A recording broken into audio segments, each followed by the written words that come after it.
You and I will travel a ways together. I will teach you all I know, and you will destroy he who has taken my place.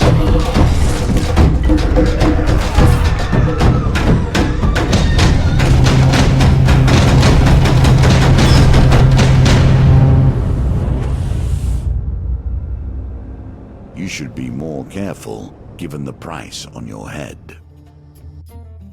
Hand of Fate 2, an indie game published by Defiant Development. Originally it was released on November 7th of 2017. It lands on the Nintendo Switch July 17th of 2018.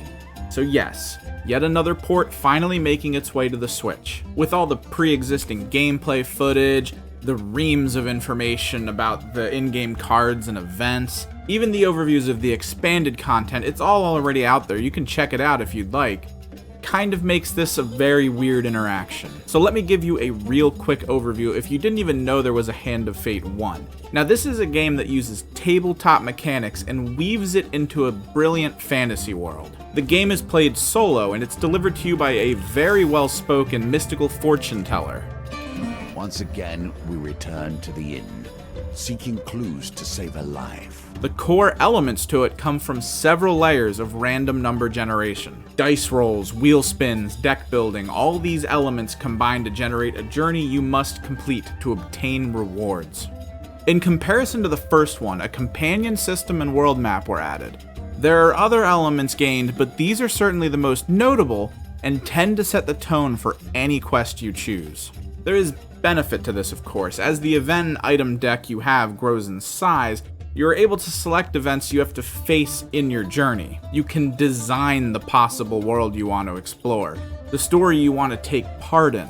This gives the game a sort of roguelike feel to it. Now, what makes tabletop-style video games interesting are the elements that only a video game can bring to the table.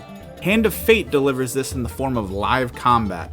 An arena is chosen, enemies are picked, maybe even some allies, and with the arsenal you have built over the course of your adventure, you must fight against the odds to determine the outcome. I've always loved this idea, the merger of tabletop and video game, and the Hand of Fate series does it so well.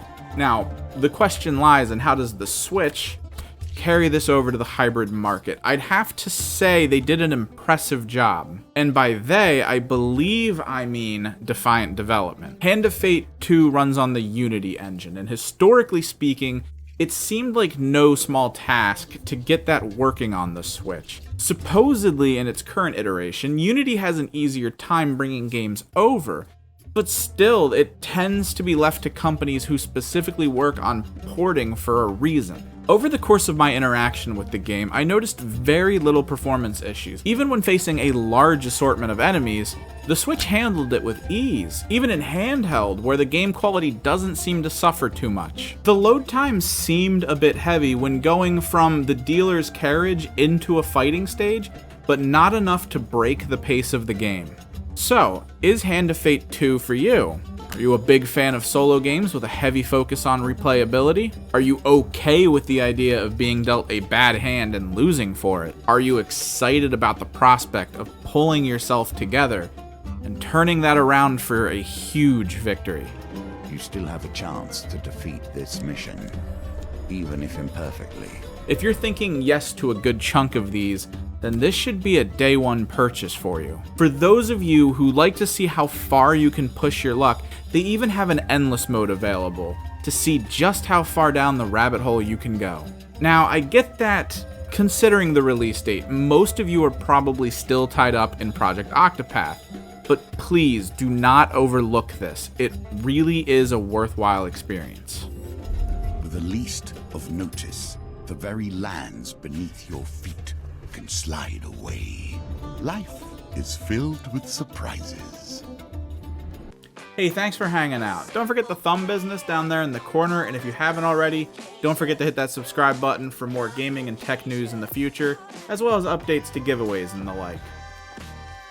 I'm gonna go back to this.